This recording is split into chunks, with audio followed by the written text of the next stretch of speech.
2025 లేదా 26లో డిగ్రీ లేదా బీటెక్ చదివారా? సాఫ్ట్‌వేర్ జాబ్ కోసం ఎదురు చూస్తున్నారా? అయితే కోడ్ జ్ఞాన్ 100 డేస్ కోర్సులో చేరండి, జాబ్ సాధించండి. నమస్కారం ఉమా గారు. నమస్తే అమ్మా. పూర్వాషాఢ నక్షత్రం వారి యొక్క గుణగణాలు ఏ విధంగా ఉంటుంది అండ్ అలాగే మనం చూస్తే జూలై నుంచి డిసెంబర్ వరకు మనం మాట్లాడుకుంటే ఉద్యోగరీత్యా, వ్యాపార రీత్యా, హెల్త్ పరంగా ఎలాంటి జాగ్రత్తలు పాటించాల్సిన అవసరం ఉందంటారు? తప్పనిసరిగా అమ్మ, పూర్వాషాఢ నక్షత్రం అనేటువంటిది ఒక వెల్తీ నక్షత్రం అండి. నేను చూసినటువంటి వెల్తీ పీపుల్ చార్ట్స్లో ఎంటర్ప్రీనర్స్ కానీ, బిజినెస్ మ్యాన్స్ కానీ, ఇండస్ట్రియలిస్టులు కానీ, ఆర్టిస్టులు కానీ, వీళ్ళల్లో పూర్వాషాఢ నక్షత్రం అనేటువంటిది కొంచెం టాప్లో ఉండేటువంటిది అని చెప్తానండి. ఎందుకనంటే నేను యూజువల్లీ నాకు అలాంటివే టచ్ అయ్యాయి కాబట్టి ఆ పూర్వాషాఢ నక్షత్రంలో ఎవరు జన్మించినా, అంటే అందరూ అని నేను చెప్పడం లేదు, పూర్వాషాఢ నక్షత్రం వాళ్ళకి ఈజీ యాక్సెస్ అనేటువంటిది ఉంటుంది ఫర్ బెటర్ ప్లెజర్ అనమాట. అంటే సుఖాలు అనుభవించడానికి, లగ్జరీ లైఫ్ లీడ్ చేయడానికి, కష్టపడితే పేరు ప్రఖ్యాతలతో పాటుగా ఒక బ్రాండెడ్ కార్స్ అని అవన్నీ ఇవన్నీ చూడడానికి పూర్వాషాఢ నక్షత్రం వాళ్ళకి ఎక్కువగా యాక్సెస్ అనేది కనబడుతుందండి. అయితే పూర్వాషాఢ అనేది శుక్ర నక్షత్రం, ధనస్సు రాశి, గురువుకి సంబంధించిన రాశి. దైత్య గురు, దేవతా గురు ఇద్దరు కలగలిసినటువంటి కాంబినేషనే పూర్వాషాఢ నక్షత్రం అండి. అయితే బేసికల్లీ పూర్వాషాఢ నక్షత్రంలో ఎవరు జన్మించినా చదువుకి సంబంధం లేకుండా, పరిస్థితులకి సంబంధం లేకుండా చాలా ఫాస్ట్గా అనుకున్న గమ్యాన్ని సాధించడం, వాళ్ళలోనిటువంటి క్రియేటివిటీని బయటికి తీసుకురావడం, లేకపోతే నేమ్ అండ్ ఫేమ్ విపరీతంగా ఉండడం, ఇలాంటివి యూజువల్గా ఎక్కువగా కనబడతాయి. అది పూర్వాషాఢ నక్షత్రము, తర్వాత లగ్నము పూర్వాషాఢ నక్షత్రం మీద ఉండడము, ఇలా కొన్ని పర్టికులర్ కాంబినేషన్స్ ఉంటే ఇది ఇంకా ఫాస్ట్గా సిద్ధిస్తుంది యాక్చువల్లీ. అయితే ఈ పూర్వాషాఢ నక్షత్రం వాళ్ళకి చార్ట్ మనం చూస్తే అండి, ఫస్ట్ అండ్ ఫోర్త్ లార్డ్ గురు. ఆయన ఏంటి అంటే వీళ్ళ యొక్క స్వభావం ఏంటి, ఎలా ఉంటారు, లేకపోతే ఎలా మాట్లాడతారు, వీళ్ళ వాకింగ్ స్టైల్ ఏంటి, వీళ్ళ ఫేషియల్ ఎక్స్ప్రెషన్స్ ఏ విధంగా ఉంటాయి, వీళ్ళ ఫ్యామిలీ రిలేషన్ ఏ విధంగా ఉంటుంది, వీళ్ళకి ఎన్ని అసెట్స్ అనేటువంటివి ఉంటాయి, వీళ్ళ ట్రావెలింగ్స్ ఏ విధంగా ఉంటాయి, అన్నీ కూడా డిసైడ్ చేస్తూ ఉంటారు. గురువు కాబట్టి తప్పనిసరిగా స్పిరిచువల్గా పెద్దరికంతో గౌరవ మర్యాదలు కలిగినటువంటి వ్యక్తి ఎలా అయితే ఉంటారో ఆ రకంగా ఉండే అవకాశాలతో పాటుగా ఫ్యామిలీకి చాలా ఇంపార్టెన్స్ ఇస్తూనే గుప్తము అంటే ఎంతవరకు బయటకి ఏ విషయాన్ని చెప్పాలో, ఎంతవరకు చెప్పకూడదో ఆ సీక్రెటివ్ లైఫ్ దాన్ని బాగా తెలిసినటువంటి, ఆ స్థితప్రజ్ఞత ఎరిగినటువంటి మనుషులుగా వ్యవహరిస్తారని చెప్పచ్చు. సెకండ్ అండ్ థర్డ్ లార్డ్ శని ఎప్పుడైతే అవుతారో వీళ్ళకి ఈ ఇనీషియల్ టైంలో, స్టార్టింగ్ టైంలో జాబ్ చేసే అవకాశం. చూడండి, కొంతమంది బీటెక్ అవ్వగానే జాబ్ వచ్చేస్తుంది, ఆ తర్వాత వాళ్ళు ఫ్యూచర్ ఏంటో పక్కన పెట్టేద్దామండి. వాళ్ళు చేస్తారా, మానేసి జాబులో కంపెనీలు పెడతారా పక్కన పెడితే, చదువు అవ్వగానే జాబ్ వచ్చే కాంబినేషన్స్ కొన్ని ఉంటాయి. అది పూర్వాషాఢ నక్షత్రానికి, ఎస్పెషల్లీ మూలా నక్షత్రానికి కూడా అది వర్కౌట్ అవుతుంది. చదువు పూర్తవగానే చిన్నదో పెద్దదో జాబ్ డెఫినెట్గా వస్తుంది, వాళ్ళకు ఉంటుంది. థర్డ్ లార్డ్ శని అవ్వడం చేత సిబిలింగ్స్ ఉండే అవకాశాలు ఎక్కువగా. సోదరులు అంటే అన్నదమ్ములు ఇలా ఉండే, ఆడ సంతానం కాకుండా మగ సంతానము, మగ సిబిలింగ్స్ అనేటువంటివి, అంటే పురుష అన్నదమ్ములు అనేటువంటి ఉండే అవకాశాలు ఎక్కువగా ఉంటాయి. మీకు అర్థమైంది కదండి. ఎక్కువగా మగవాళ్ళు, తమ్ముడు కానీ అన్నయ్య కానీ ఇలా ఉండే అవకాశాలు ఎక్కువగా ఉంటాయి. ఫిఫ్త్ అండ్ 12th లార్డ్ అయినటువంటి కుజుడు కాబట్టి పుత్ర సంతానము, లోన్స్, ఈఎంఐస్, వాహన ప్రమాదాలు తప్పనిసరిగా పూర్వాషాఢ నక్షత్రం వాళ్ళు ఫేస్ చేసేటువంటి దాంట్లో వాహన ప్రమాదం అనేటువంటిది ఉంటుంది. లోన్స్, ఈఎంఐస్ విషయంలో ఇబ్బందులు అనేవి కనబడతాయి. ఫైర్ యాక్సిడెంట్స్ కానీ, చిన్న చిన్న గాయములు కానీ కనబడతాయి. బ్లడ్ ఇన్ఫెక్షన్స్ కానీ, బ్లడ్ ఒంట్లో లేకపోవడం, ఎనిమిక్ అంటారు, అంటే blood platelets lack of blood అండి. అది మాల్ న్యూట్రిషన్ అంటే మనలో పోషకాహారం లోపించడం, ఇలాంటివి కావచ్చు. వాటికి సంబంధించిన హెల్త్ ఇష్యూస్ కావచ్చు. ఇన్ఫెక్షన్స్, ఎలర్జీస్, కిడ్నీ స్టోన్స్, ఇలాంటివి, కిడ్నీలో స్టోన్స్ అని ఇలాంటి విషయాల్లో, పీసీఓడి, పీసీఓఎస్, థైరాయిడ్, బ్లడ్కి సంబంధించి ఆడవాళ్ళకి మగవాళ్ళకి ఎన్నైతే ఉంటాయో వాటిల్లో ఇబ్బందులు అనేటువంటివి, హార్మోన్స్కి సంబంధించినటువంటి ఎన్నైతే ఉంటాయో అవన్నీ కూడా మగవాళ్ళకి ఆడవాళ్ళకి ఇద్దరికీ కూడా ఎక్కువ శాతం కనబడే అవకాశం బలంగా కనబడుతూనే, మెరిటల్ లైఫ్లో పెళ్లి తొందరగా అయిపోయినా, మెరిటల్ లైఫ్లో మిడిల్ పర్సన్ వల్ల, మూడో వ్యక్తి యొక్క ఇంటర్ఫియరెన్స్ వల్ల, అది అత్తగారు, మామగారు, లేకపోతే బంధువులు వగైరా ఎవరైనా కావచ్చు, మెర్క్యూరీ ఇండికేట్స్ మిడిల్ పర్సన్. ఉండడం వల్ల, రావడము చేత డెఫినెట్గా డిస్టర్బెన్సెస్ అనేటువంటివి రావడం, అప్స్ అండ్ డౌన్స్ అనేటువంటివి మెరిటల్ లైఫ్లో చూడడం అనేది ఖచ్చితంగా కనబడుతుందండి. అయితే వీళ్ళకేంటి అంటే 9th లార్డ్ రవి అవ్వడము, 9th రవి. వీళ్ళకి నెంబర్ 1గా ఉండాలి అనే ఆశ ఎక్కువగా ఉంటుంది. అంటే ఎక్కడైనా సరే నేను నెంబర్ 1గా ఉండాలి, అది డబ్బులోనైనా, పేరులోనైనా, అదృష్టంలోనైనా, దేంట్లోనే నేను నెంబర్ 1గా ఉండాలి అనేటువంటిది చాలా ఎక్కువగా ఉంటుంది. ఎక్కువగా ఆశపడడం, మళ్ళీ నిరాశపడడం. అంటే వీళ్ళకి ఏదైనా రావాలి అనుకుంటే నాకు ఈ రేంజ్లో కావాలనుకుంటారు, కానీ కొంచెం తక్కువలో రావడం వల్ల ఆ డిసప్పాయింట్మెంట్ ఇలాంటివి ఎక్కువ ఉంటాయి. బికాజ్ 6th అంటే శుక్రుడు కదా, డిజైర్. ఎక్కడ డిజైర్ ఉంటుంది? హెల్త్ ఇష్యూస్, మనీ, తర్వాత డైలీ రొటీన్. నేను చాలా ఇలా చేయాలి అలా చేయాలనుకుంటారు, కానీ అవి అంతలా అనుకున్నట్టుగా జరగకపోవడం చేత ఈ డిసప్పాయింట్మెంట్ అనేటువంటిది యూజువల్గా ఎదురవుతూ ఉంటుంది. అయితే మనం బాగా గమనిస్తే ఇంపార్టెంట్ పాయింట్ 8th లార్డ్ చంద్రుడు అండి. 8th లార్డ్ చంద్రుడు ఎప్పుడైతే అవుతారో జాతకంలో ఓవర్ థింకర్, చాలా డీప్గా ఆలోచించేస్తారు. ప్రతి చిన్న విషయానికి చాలా సెన్సిటివ్గా తీసుకుంటూ ఉంటారు. ప్రతి చిన్నదాన్ని భూతద్దంలో పెట్టి చూస్తూ ఉంటారు. మదర్, తల్లితో చిన్న చిన్న విభేదాలు అనేటువంటివి వస్తుంటాయి. తల్లి యొక్క అనారోగ్యము చూస్తారు. తర్వాత డైజెషన్ ప్రాబ్లమ్స్ అనేటువంటివి చూస్తారు. దీనికి కోరిలేటెడే ఇందాక మనం చెప్పుకున్న కిడ్నీ స్టోన్స్ సంబంధించింది అదండి. అండ్ చంద్రుడు విచ్ ఇండికేట్స్ డైజెషన్తో పాటుగా వాటర్, బాడీలో వాటర్ లేకపోవడం వల్ల వచ్చే డీహైడ్రేషన్ ప్రాబ్లమ్స్ అనేవి ఎక్కువగా చూడడం కానీ, లంగ్స్కి సంబంధించి ఫ్లమ్కి సంబంధించినటువంటి లేకపోతే ఈఎన్టీ ప్రాబ్లమ్స్కి సంబంధించిన హెల్త్ ఇష్యూస్ ఎక్కువగా చూడడం కానీ కనబడుతూ ఉంటుంది.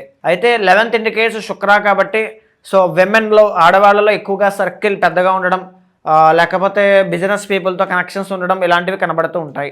యూజువల్గా పూర్వాషాఢ నక్షత్రం వాళ్ళు చాలా గొప్ప స్థాయిలో ఉండే అవకాశములు, లోపల చెప్పుకోలేని కొన్ని బాధలు, అది మెరిటల్ లైఫ్లో, కెరీర్లో ఎక్కువగా ఉంటాయి. అంటే ఫర్ ఎగ్జాంపుల్ మనలో ఏదో ఒక చిన్న అనుమానం పుట్టింది అనుకోండి, ఆ అనుమానం బయటికి చెప్తే ఏమనుకుంటారో అని చెప్పలేం. అలా అని మర్చిపోదామంటే మనం మర్చిపోలేం. సో అది లోపల ఒక ఇబ్బంది, ఓవర్ థింకింగ్, యాంగ్జైటీ, ట్రామా అనే ఒక ఇబ్బంది, దాంతో చాలా ఇన్సెక్యూరిటీస్ అనేవి కనబడుతూ ఉంటాయి. ఎస్పెషల్ అది పూర్వాషాఢ నక్షత్రానికే కనబడుతూ ఉంటుంది. అండ్ ఇంకొక మాట, శుక్రుడు 11th లార్డ్ అయ్యారు అంటే ఓవర్ స్పెండింగ్స్ అండి. అంటే అందరిని నమ్మేస్తారు, అందరూ నా వాళ్ళే మన వాళ్ళే. సో ఏదైనా మనం పెద్దగా చేయాలి, రిచ్గా చేయాలి, గట్టిగా ప్లాన్ చేయాలి, ఈ రకంగా ఆలోచిస్తారు. సో దానివల్ల విపరీతమైనటువంటి ఖర్చులు, దానివల్ల వాళ్ళ అప్పులు పాలవ్వడం ఇలాంటివి కూడా కనబడుతూ ఉంటాయి. అయితే యూజువల్గా జూలై టు డిసెంబర్ మధ్యలో వీళ్ళకి నడిచేటువంటి గ్రహ సంచారములు మనం చూస్తే జూన్ 2వ తారీఖు తర్వాత వీళ్ళకి గురు బలము అనేది తగ్గింది. గురువు 8వ స్థానంలోకి వెళ్ళడం వల్ల తగ్గింది. అండ్ 4వ స్థానంలో శని అనేటువంటి ఆయన ఉన్నారు, దాన్ని అర్ధాష్టమ శని అంటారు. అర్ధాష్టమ శని కోసం కొద్దిగా మనం చెప్పుకుంటే 2025 ఏప్రిల్ తర్వాత అర్ధాష్టమ శని స్టార్ట్ అయింది. సో అర్ధాష్టమ శని వల్ల పనుల్లో ఆటంకాలు, బద్ధకము, నిర్లక్ష్యము, సోమరితనము ఇలాంటివి వీళ్ళల్లో కూడా పెరగడము, చేద్దాంలే చూద్దాంలే అనేటువంటి ఒక భావన, ఇంట్లో కుటుంబ సభ్యులు వాళ్ళ మధ్యలో చిన్న చిన్న విభేదాలు, వాళ్ళకు వచ్చే అనారోగ్య సమస్యలు, వాటి వల్ల వీళ్ళు బాధపడడము, ఇలాంటివి చూస్తూనే ఎక్కువ శాతం మదర్కి ఎఫెక్ట్ అయ్యే అవకాశాలు కనబడుతూనే జూన్ 2వ తారీఖు తర్వాత కూడా 4th లార్డే కాబట్టి గురుడు, మదర్ వల్ల డబ్బులు బాగా ఖర్చు అవ్వడం, మదర్ వల్ల ఏదైనా ఒక పర్టికులర్ విషయంలో అవమానపడడం మదర్ వల్ల, లేదా ఫ్యామిలీ వల్ల. సెకండ్ ప్రిఫరెన్స్, ప్రయారిటీ ఫ్యామిలీ వస్తుంది. ఏదైనా ఇల్లు, స్థలము, పొలము, వాహనము, రిజిస్ట్రేషన్స్ వీటి విషయాల్లో డబ్బులు బాగా ఖర్చు అవ్వడం, పనులు చాలా ఆలస్యం అవ్వడం, అభిప్రాయ భేదాలు రావడం ఇలాంటివన్నీ కూడా ఎక్కువగా చూస్తూ ఉంటారు. నవంబర్ 1వ తారీఖు దాకా కనబడుతుంది. బట్ యూజువల్లీ ఈ టైంలో మీ సిబ్లింగ్స్ కానీ, మీ కొలీగ్స్ కానీ, మీ కింద పనిచేసే వాళ్ళు కానీ ఎవరైతే ఉంటారో వాళ్ళ వల్ల మీకు చాలా బాగా హెల్ప్ అవుతుంది. వాళ్ళు చేసేటువంటి సహాయం వల్లనో, మాట సహాయమో, చేత సహాయమో, ఏదైనా పర్వాలేదు, ఒక సజెషనో దేనికో దానివల్ల మీరు గ్రో అయ్యే అవకాశాలు, మీకు మంచి జరిగే అవకాశాలు, నేమ్ అండ్ ఫేమ్ వచ్చే అవకాశాలు కూడా ఉంటాయి. సో వాళ్ళని ఎప్పుడు కూడా విడిచిపెట్టద్దు. సో జాగ్రత్తగా వాళ్ళని ఎంచుకోవాలి. అయితే ముఖ్యంగా ఈ టైంలో 9th ఉన్నటువంటి కేతు కాబట్టి డబ్బులు ఊరికనే ఖర్చులైపోవడం, యాక్చువల్లీ వీళ్ళే ఖర్చు పెడతారనుకోండి ఈ టైంలో, అలాంటివి కనబడుతూ ఉంటాయి. అయితే రవి అనేటువంటి ఆయన జూలై 15వ తారీఖున 8వ స్థానమైనటువంటి కర్కాటకంలోకి ఎంటర్ అవుతూ ఉన్నారు. 9th లార్డ్ 8వ స్థానంలోకి వస్తున్నారంటే తండ్రి యొక్క ఆరోగ్యము జాగ్రత్త ఫర్ 1 మంత్ అండి. జూలై 17th దగ్గర నుంచి ఎగ్జాక్ట్లీ ఆగస్ట్ 15th వరకు కూడా తండ్రి యొక్క ఆరోగ్యము జాగ్రత్తగా చూసుకోండి.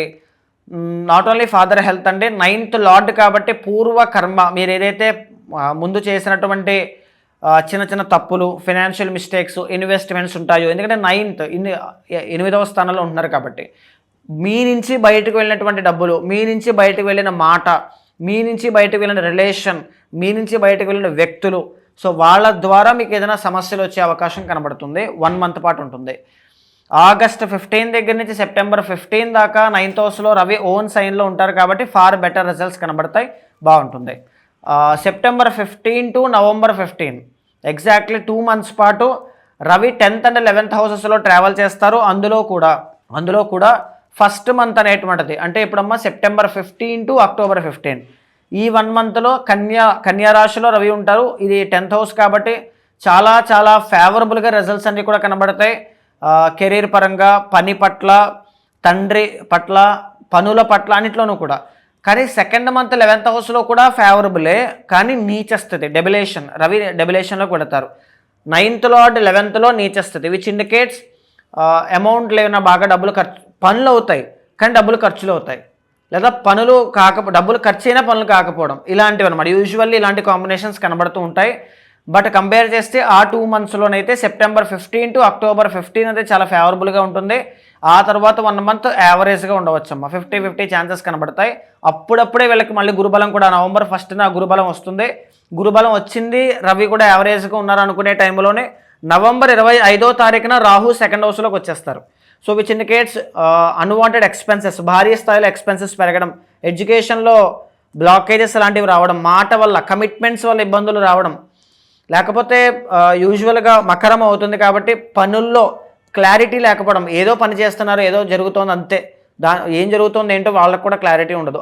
ఆ రకంగా కేతువు కూడా 8వ స్థానంలోకి వస్తారు కాబట్టి యాంగ్జైటీ, ట్రామా, ఓవర్ థింకింగ్ లాంటివి. అంటే ఫ్రమ్ నవంబర్ 25th దగ్గర నుంచి 18 నెలల పాటు పూర్వాషాఢ నక్షత్రం వాళ్ళకి రాహు కేతువుల యొక్క స్ట్రెంత్ లేదు. అంటే నవంబర్ మాసాన్ని మనం చూసుకోండి ఎంత మిక్స్డ్గా, కాంప్లెక్స్గా ఉంది. అంటే గురుబలం వచ్చింది, రవి యోగదాయకంగా ఉన్న డెబిలేషన్, యావరేజ్ రిజల్ట్స్ ఉంటాయి.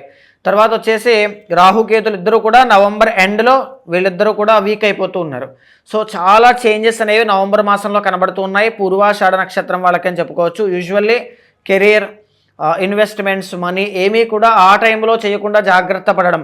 ఆ టైంలో నాట్ ఓన్లీ వ్యక్తుల యొక్క జాతకం మాత్రమే కాదండి, యూనివర్సల్గా మనం రాజకీయ పరంగా కావచ్చు, స్టాక్స్ కావచ్చు, ఎక్స్పోర్ట్స్ అండ్ ఇంపోర్ట్స్ కావచ్చు, వీటిల్లో కూడా హ్యూజ్ చేంజెస్ అనేవి నవంబర్ ఎండ్లో, డిసెంబర్ స్టార్టింగ్లో డెఫినెట్గా ఉంటాయి. కాబట్టి ఆ టైంలో యూజువల్గా ఇలాంటి నిర్ణయాలు ముందుకు వెళ్లకుండా జాగ్రత్త పడడం చాలా ఇంపార్టెంట్ అండి.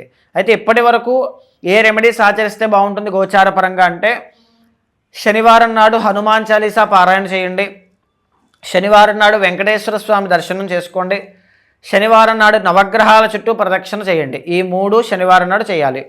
రెండవది గురువారం నాడు దత్త చరిత్ర పారాయణ చేయడమనో, ఏదైనా గురువారమో లేదా పౌర్ణమి రోజునో గానుగాపూర్ దర్శనం చేసుకుని దత్తాత్రేయ స్వామి వారిది రండి. చాలా గొప్ప ఫలితాలు మీకు కనబడతాయి.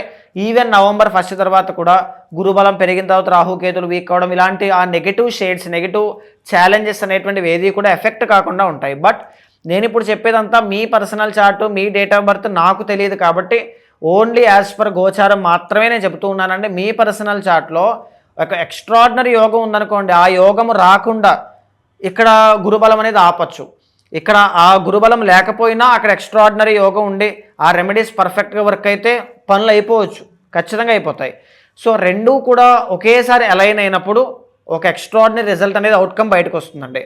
సో ఆ చిన్న చిన్న ఇంబ్యాలెన్స్ ఏవైతే గ్రహాలకు సంబంధించి ఉన్నాయో అవి క్లియర్ కట్గా రెమెడీ ఆచరించడం కోసం పర్సనల్ చార్ట్ చూసుకుని ఆ గైడెన్స్తో కమిట్మెంట్స్ ఇచ్చుకునేటప్పుడు కానీ ఆ రెమెడీస్ ఆచరించిన తర్వాత మాత్రమే ముందుకు వెళ్ళండి, అప్పుడే చాలా బాగుంటుంది. మీరు అన్నట్టుగానే ఉమా గారు, అలా ఎవరైనా కూడా మీ దగ్గరికి వచ్చి పర్సనల్ చార్ట్ చూపించుకోవాలి, మిమ్మల్ని అప్రోచ్ అవ్వాలి అంటే ఏ విధంగా ఉంటుందంటారు? తప్పనిసరిగా అమ్మ, అలాంటి వాళ్ళు ఎవరైనా ఉంటే మీకు కింద కనిపించిన నెంబర్కి కాల్ చేస్తే మా వాళ్ళు మీకు పూర్తి వివరాలు అందిస్తారు. మీ యొక్క జాతకాన్ని D1, D9, D10 చార్ట్స్ కావచ్చు, వింశోత్తరి కావచ్చు, ప్రతిదీ కూడా డీట్గా అనలైజ్ చేసిన తర్వాత గోచారంతో సమన్వయం చేస్తూ ఏదైనా దోషాలుంటే శాంతి పరిహారములు ఆచరింపచేసి భగవత్ అనుగ్రహం కలిగేలా చేస్తాను. థ్యాంక్ యూ ఉమా గారు, థ్యాంక్ యూ సో మచ్. నమస్తే అండి.